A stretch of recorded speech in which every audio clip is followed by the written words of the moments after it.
करना होता है पढ़ाई कुछ नहीं, सब बहानेबाजी।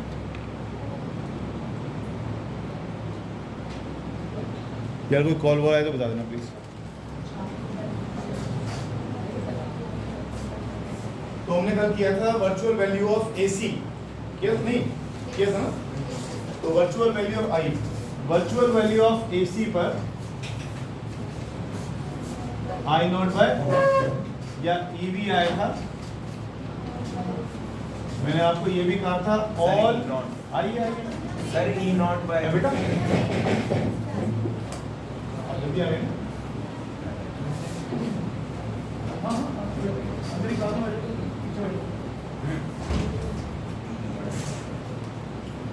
Sir E naught by P naught by all AC measuring instruments, all AC measuring instruments measure या give value of IV। ध्यान रखिएगा, जितने भी आपसे कहते हैं ना एसी मेजरिंग इंस्ट्रूमेंट्स क्या देते हैं, वो वर्चुअल वैल्यू देते हैं, पीक वैल्यू नहीं देते। दो ही चीज आ गई, ये आ गई पीक वैल्यू, ये आ गई वर्चुअल वैल्यू। उस दिन हमने एसी का शुरू भी किया था। एसी में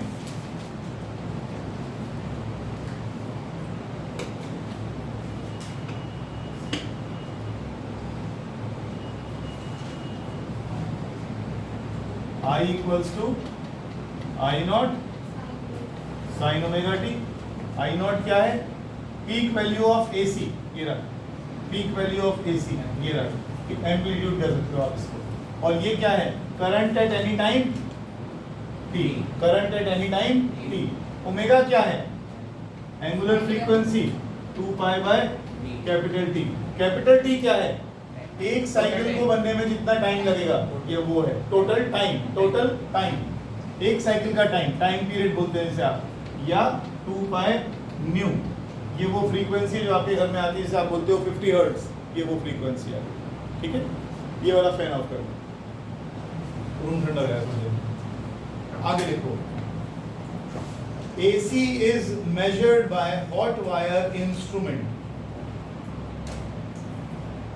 AC आपको याद है, AC हमने मेजर किया था तो कौन सी प्रॉपर्टी का यूज किया था, heating effect of current, I² RT बात कर रहे थे ना उस दिन हम।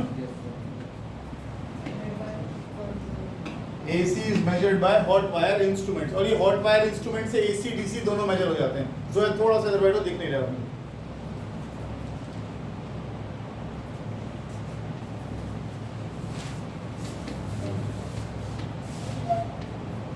For the same voltage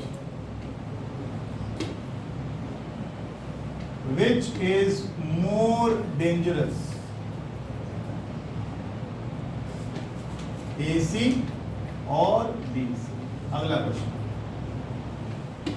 same voltage अगर हमारे पास है 220 वोल्ट AC ले लें, मान लो हम 220 वोल्ट AC ले लें और 220 वोल्ट DC ले लें, which is more dangerous, which is more dangerous? नहीं बताता हूँ।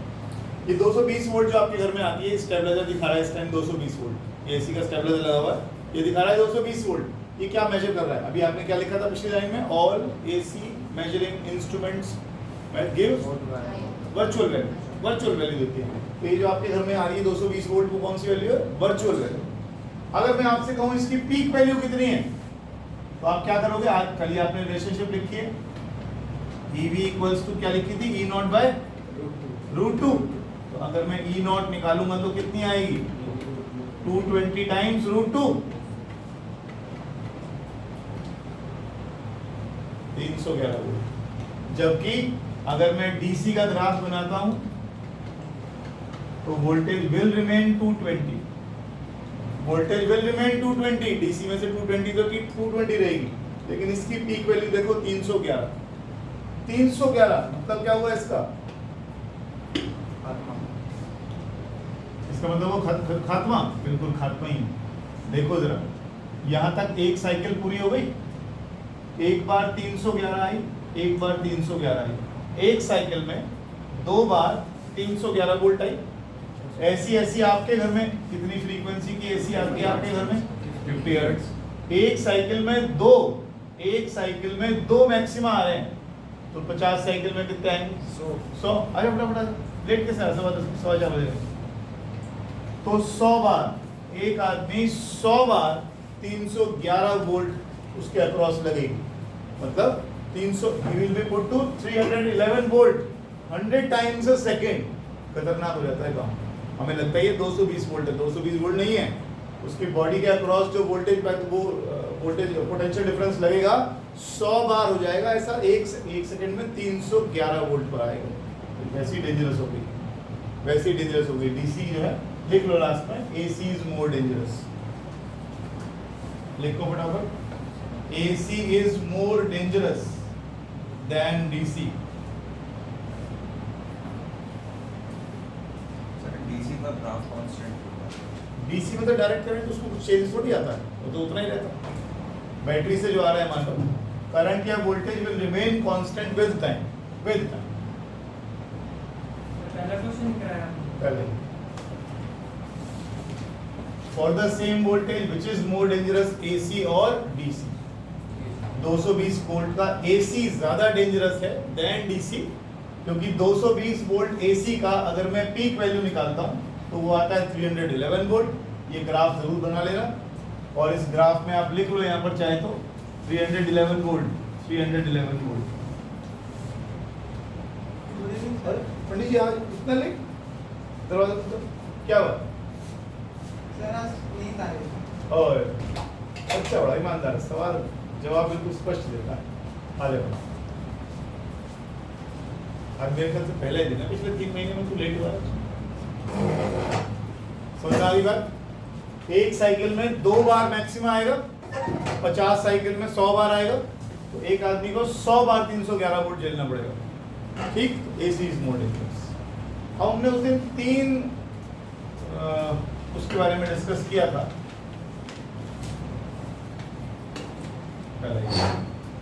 हमने क्या डिस्कस किया था?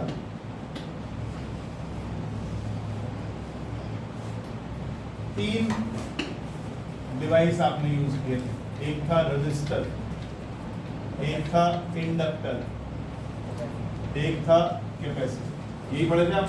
अब तक हम ये तीनों पढ़ चुके हैं। इंडक्टर क्या था, कैपेसिटर आपने पढ़ा हुआ है, रजिस्टर आपने पढ़ा हुआ है, और इनकी प्रॉपर्टीज होती है रेजिस्टेंस, इंडक्टेंस, कैपेसिटेंस। 3 पढ़ी थी आपने। अब आज तक हम जितना भी कुछ करते आए हैं, हर बार हमने डीसी लगा दी, डीसी में ये लगा दिया, ये लगा दिया, ये लगा दिया। नॉर्मली आप सर्किट लगाते आए हो, आप उठाते हो, बैटरी लगा देते हो, कितना करंट जाएगा, कितना वोल्टेज आएगी, ये सब आप करते हो। लेकिन अगर हमें इनके अक्रॉस एसी लगानी हो तो क्या होगा, करंट कितना होगा, वोल्टेज कितना होगा, ये बड़ा इंपॉर्टेंट अगले 4 आर्टिकल्स। ध्यान से सुनिए, शुरू कर रहे हैं। AC circuit with R only. पहला लगाइए, लिखिए AC circuit with R only. यानी हम क्या कर रहे हैं, एक रेजिस्टेंस ले रहे हैं और उसके अक्रॉस एसी लगा रहे हैं।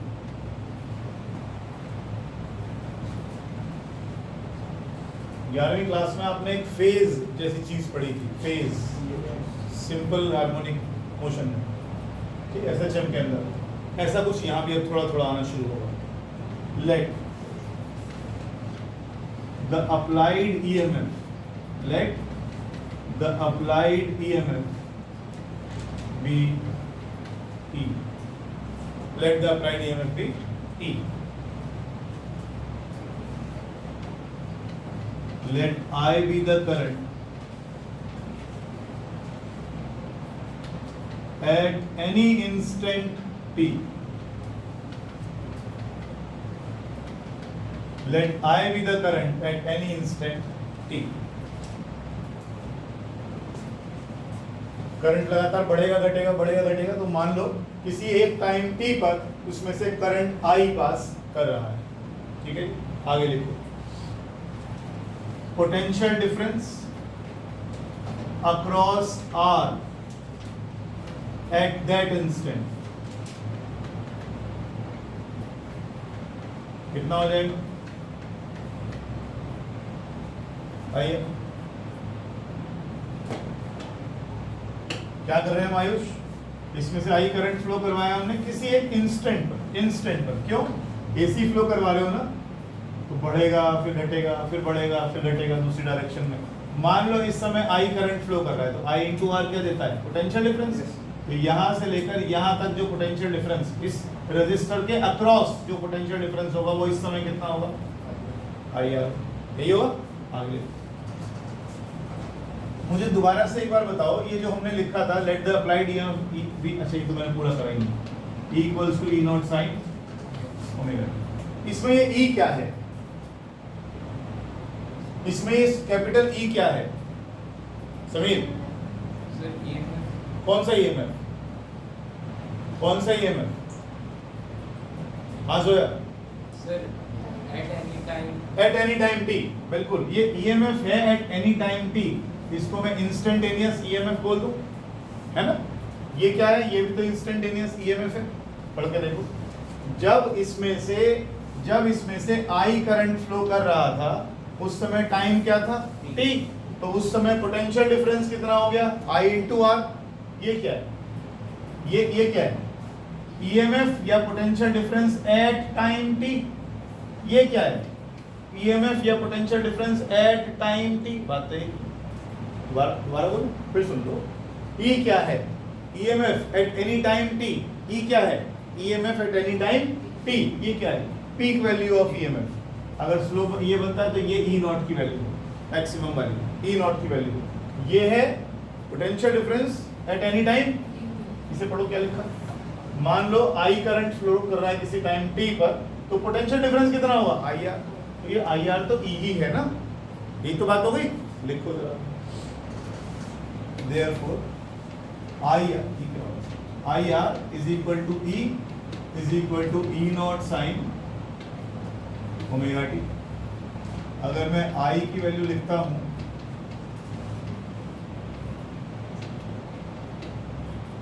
देखो जरा एक बार, पीक वैल्यू, पीक वोल्टेज को रेजिस्टेंस से डिवाइड करूंगा तो क्या आएगा? बोलो, कौन सा? Peak current. भाई सीधी सी बात है, अगर आपका वोल्टेज मैक्सिमम है तो करंट भी मैक्सिमम होगा। जब आप वोल्टेज को R से डिवाइड करते हो तो क्या आता है? करंट। ये वोल्टेज कौन सी है? मैक्सिमम वाली है। जब वोल्टेज मैक्सिमम होगी तो करंट कैसा होगा? वही मैक्सिमम होगा। तो मैं क्या लिख सकता हूँ इसके लिए?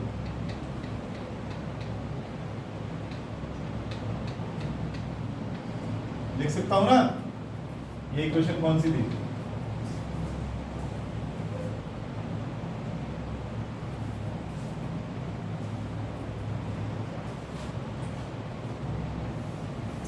पिछले साल का थोड़ा सा याद करो, आप लिखते थे y1 is equal to a sin omega t। Let us say this is the equation of one wave। फिर कहते थे let us take the equation of दूसरी wave sin omega t plus phi। अब ये phi क्या होता था? Phase difference. हम ये कहते थे कि अगर ये दो वेव्स हैं तो ये जो दूसरी वाली वेव है ये इस वेव से phi आगे चल रही है। phi is the phase difference। phi is the phase difference। ठीक है, ये हम पिछले साल करते थे, SHM के अंदर करते थे। y क्या था उस वेव का? Instantaneous amplitude, instantaneous displacement. y याद करो, फिर से याद करो, ऐसी शक्लें बना बना के देखो। इधर देखो, मान लो ये आ गया मेरा y eight any time t, eight any time t। ये इतना थोड़ा कैलिब्रेशन में दिक्कत हो रही है। ये आ गया y eight any time t, तो ये y आ गया एट एनी टाइम a क्या है? ये मैक्सिमम वैल्यू, ये मैक्सिमम वैल्यू, ओहो ये वाली, ठीक है ना, ये maximum value. y equals to a sin omega t, y equal to a sin omega t plus phi, where phi is the phase difference between first wave and, ठीक है जी। और ये phi आगे चल रही है इससे। अब पूरे चैप्टर में यही करूंगा, देखते जाओ। Compare 1 and 2। अगर मैं करंट की इक्वेशन देखता हूं और वोल्टेज की इक्वेशन देखता हूं, इसमें कोई फायदा है यार? नहीं है ना कुछ भी। इसका मतलब करंट और वोल्टेज फेज डिफरेंस नहीं है।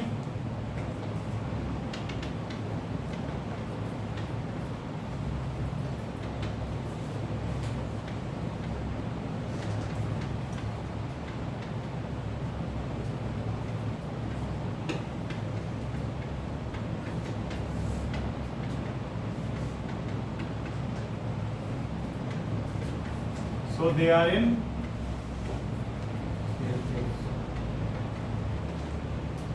ये सबसे इंपॉर्टेंट लाइन है इसकी, जिसको हम अभी कई बार डिस्कस करेंगे।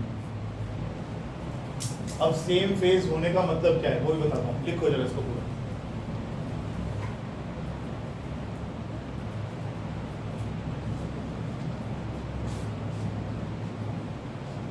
लिख लिया समीर, बड़े समीर लिख लिया, पूरा लिख लिया, ये भी लिख लिया लाइन। ओ अच्छा,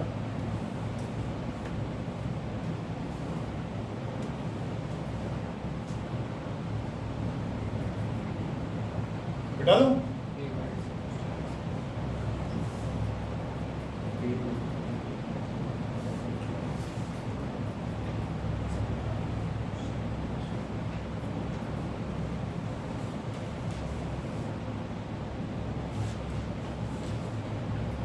करूं? देखो सेम फेज का क्या मतलब हुआ,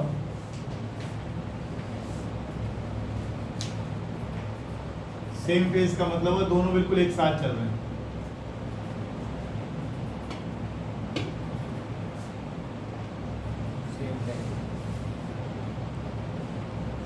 ये दोनों बिल्कुल एक साथ चलेंगे। एक साथ चलने का मतलब हुआ जब ये मैक्सिमम होगा, मान लो ये करंट है, ये वोल्टेज विद टाइम, अगर हम इसका ग्राफ कर्व बनाते हैं तो देखो ये जब मैक्सिमम हुआ उसी टाइम ये भी मैक्सिमम हुआ, जब ये जीरो हुआ ये भी जीरो हुआ, ये जीरो हुआ ये भी जीरो, ये दूसरी डायरेक्शन में मैक्सिमम, ये दूसरी डायरेक्शन में मैक्सिमम, ये जीरो ये मतलब हुआ सिंपल सेम फेज का, दोनों एक साथ चल रहे हैं। ऐसा नहीं कि कोई पहले आगे जा कोई किसी एंगल पे वो मैक्सिमम हो गया, वो देर से मैक्सिमम हो, नहीं, साथ साथ चल रहे हैं, सेम फेज में है दोनों के, ठीक है जी। अब ये बनवा रहा हूँ साथ साथ, इसका फेजर डायग्राम्स को हम बोलेंगे।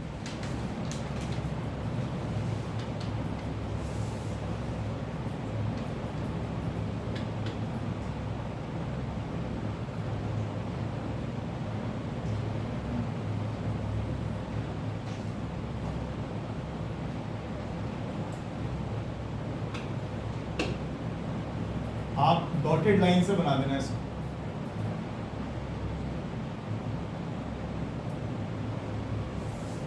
ये जो येलो वाला है, हाँ जो येलो वाला बनाया मैंने ये करंट है, और जो ब्लू वाला बनाया है आप उसको डॉटेड लाइन से बना दो नीचे वाले, ये आपकी वोल्टेज। तो आप देख रहे हैं दोनों से साथ साथ जीरो होते हैं, साथ साथ मैक्सिमम, साथ साथ जीरो, साथ साथ मैक्सिमम, तो ये कह जाता है सेम फेज में आप। इनके पर ए में डिफरेंस है, इनमें एम्पलीट्यूड में, हाँ हाँ एम्पलीट्यूड में फर्क हो जाता है, एम्पलीट्यूड में।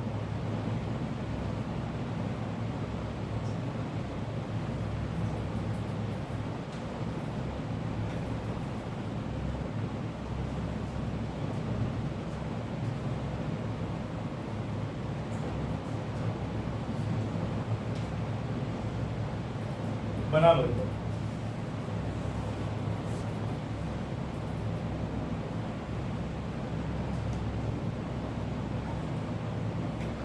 हटा दूं?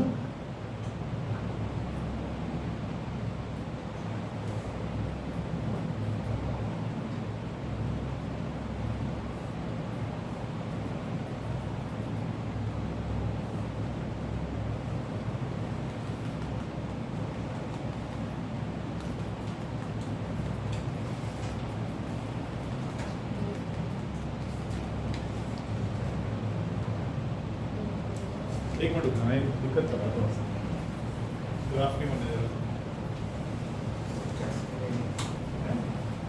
पेन चेस नहीं वो पेन चला रहा हूँ ना, नीचे लिख रहा हूँ और मार्क ऊपर आ रहा है, एक सेकंड।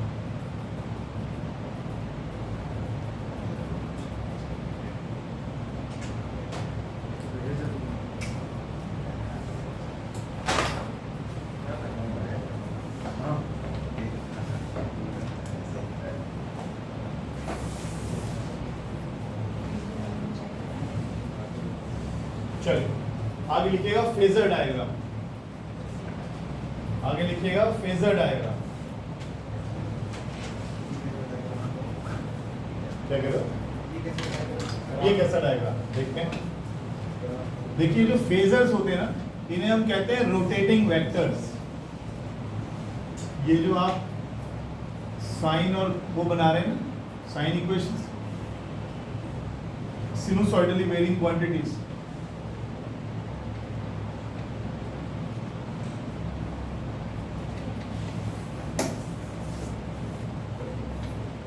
जितनी भी sinusoidally varying का मतलब होता है साइन वेव वाली क्वांटिटीज हमारे पास हैं, उनको रिप्रेजेंट करने के लिए हम एरोज का इस्तेमाल करेंगे, रोटेटिंग वेक्टर्स का इस्तेमाल करेंगे। ये रोटेटिंग वेक्टर्स ऐसे एंटी क्लॉकवाइज घूमेंगे इस तरीके से और आपकी करंट और वोल्टेज के ग्राफ को बताएंगे। सिंपल तरीके से बिल्कुल अगर आपको बनाना है तो आप ऐसे भी बनाकर छोड़ सकते हैं, इसमें कोई गलत नहीं है। ये आपका E हो गया और ये आपका I हो गया। अब ये फेजर अगर ऐसे ऐसे घूमेगा तो ये करंट और वोल्टेज एक साथ घूमेंगे। आपने अभी बोला भी इस बात को कि साथ मैक्सिमम होंगे, साथ जीरो होंगे, साथ मैक्सिमम होंगे, ऐसे ही बोला ना, they are in same phase. तो अगर वो जब भी ये एरो घूमेगा तो ये एक साथ ही चलेंगे, दोनों वोल्टेज और करंट दोनों एक साथ चलेंगे, दोनों एक साथ चलेंगे, दोनों एक साथ चलेंगे। ठीक है, तो ये हमने यहाँ पर दिखाने की कोशिश करी है इसको। अगर आप इसको कहो y = a sin ω t, तो ये एंगल ही तो है साइन वाला। तो जितनी भी क्वांटिटीज साइन वेव की तरह सिनुसॉइडली वेरिंग क्वांटिटी होती हैं, उनको हम फेजर्स से रिप्रेजेंट करते हैं। फेजर्स क्या होते हैं? फेजर्स रोटेटिंग वेक्टर्स होते हैं जिनकी मदद से हम इनको एक्सप्लेन करते हैं। जैसे मैं अगला फेजर बनाऊंगा तो आपको समझ में आ जाएगा कि आप कहना क्या चाह रहे हैं। ठीक है, अभी फिलहाल के इतना बनाकर छोड़ दो। ये फेजर डायग्राम है, फेजर डायग्राम। सर ए क्या रिप्रेजेंट करता है? ए एम्पलीट्यूड, हमेशा एम्पलीट्यूड। y है displacement eight any time t, ये जनरली क्वेश्चन है हमारे पास। और a है एम्पलीट्यूड, यानी y का मैक्सिमम वैल्यू a है, y का मैक्सिमम वैल्यू a।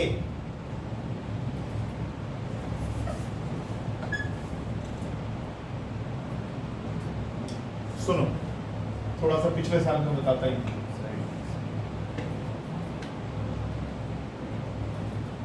ये हमारे पास एक सर्कल बन गया, ठीक है, जैसा देखो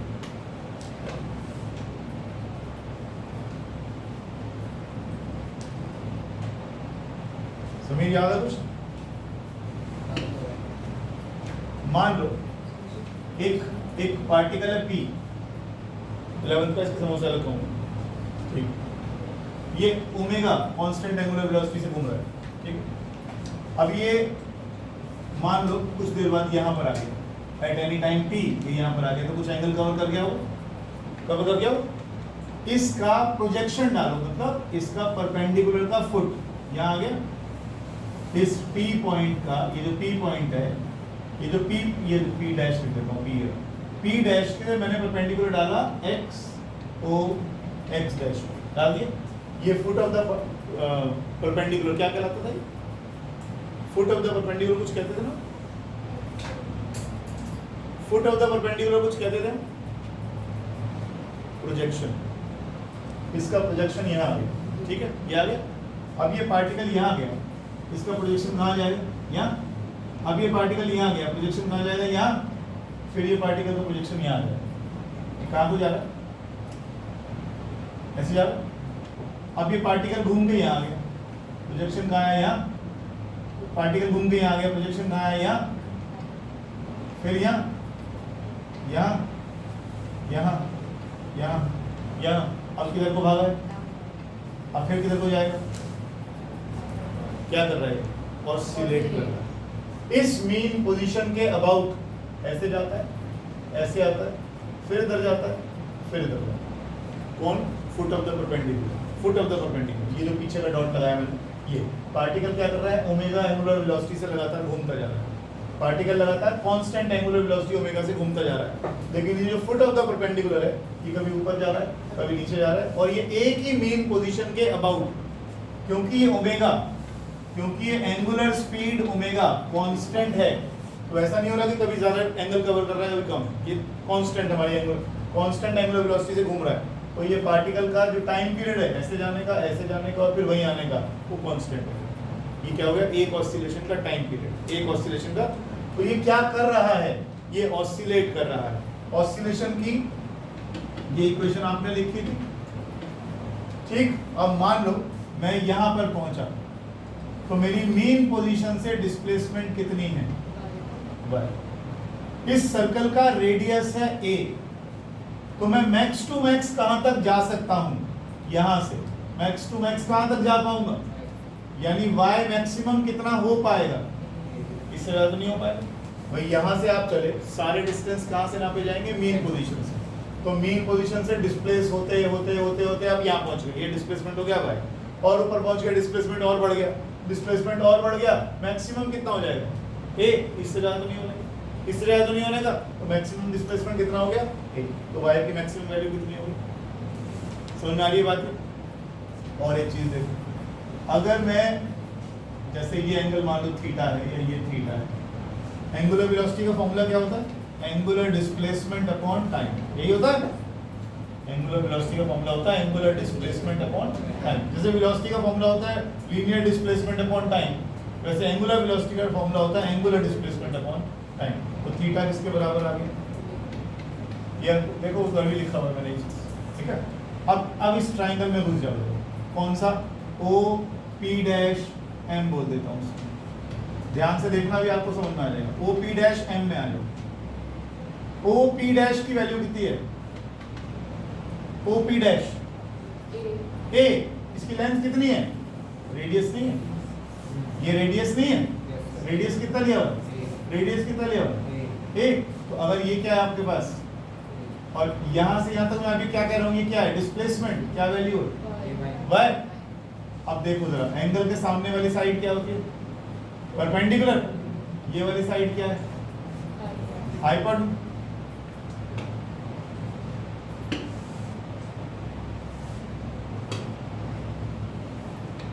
ऐसी गंदी गंदी शक्लें बनाओगे तो कैसे समझ में आएगा।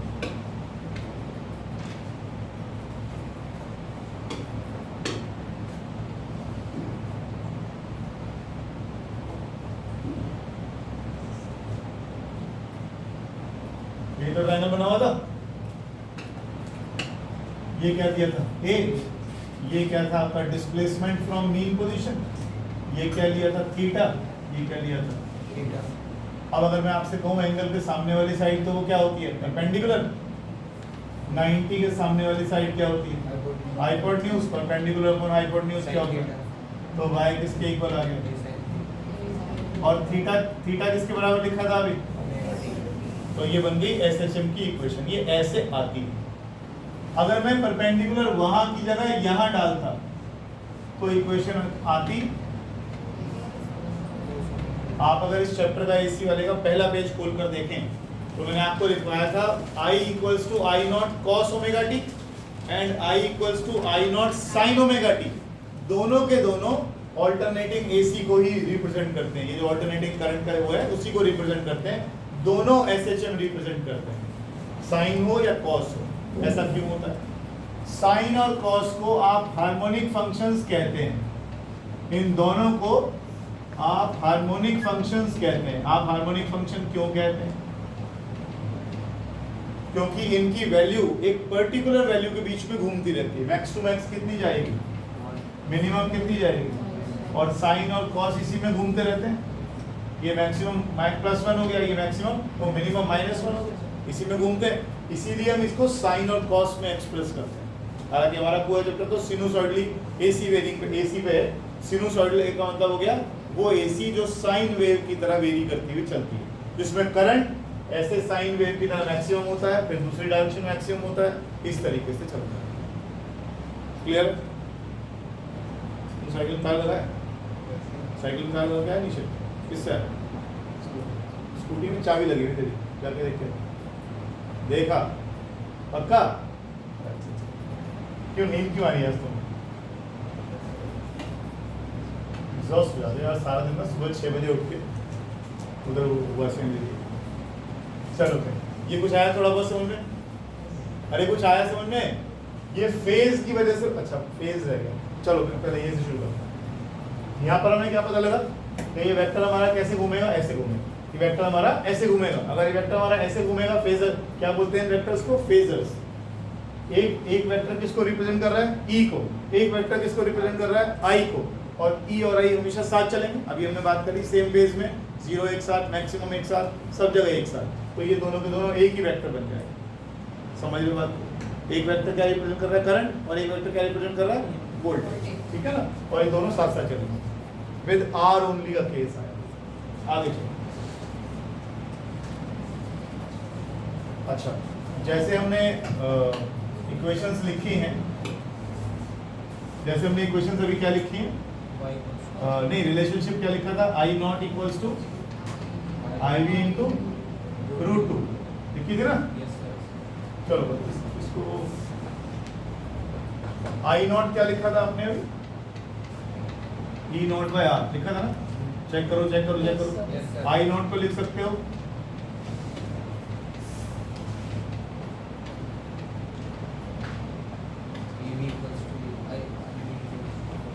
तो आई भी आ गया, तो कोई फर्क नहीं पड़ता। जो हमने वर्चुअल वैल्यू के लिए रिलेशंस निकाले हैं वही हमारे पीक वैल्यू के लिए रिलेशंस है, उसमें कोई खास के फर्क नहीं।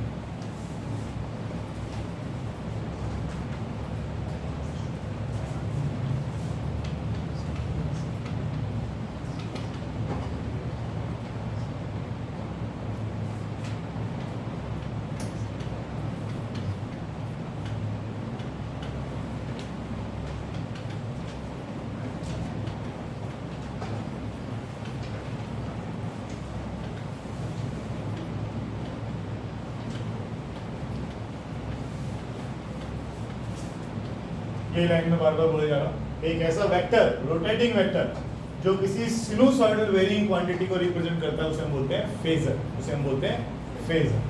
कहीं ना कहीं लिखो। सारे एसी मेजरिंग इंस्ट्रूमेंट्स के स्टेबलाइजर क्या नाम के दे रहा है, peak value, peak value, virtual value. AC की पीक वैल्यू, एसी की पीक वैल्यू 220 वोल्ट वाले की कितनी आई थी, 311 वोल्ट। एसी ज्यादा डेंजरस है, डीसी, एसी। एसी चिपका लेते हैं, मैंने सुना है, डीसी चिपका लेता है, पता ना, चिपका लेता है, वो बिजली खींच लिया। वो पिक्चर में देखते हो, एक ने हाथ लगाया वो डांस कर रहा है, दूसरे ने हाथ लगाया वो भी डांस कर रहा है। समझ क्या चक्कर होता है, करंट लगा बाहर हो जाओ, क्यों, नर्वस सिस्टम काम नहीं करता। हाँ, हमारे नर्वस सिस्टम को अफेक्ट करता है। हमारी बॉडी में भी तो करंट फ्लो कर रहा है। 3 में कहाँ था? अच्छा, राइट। हाँ, अपने अगर वो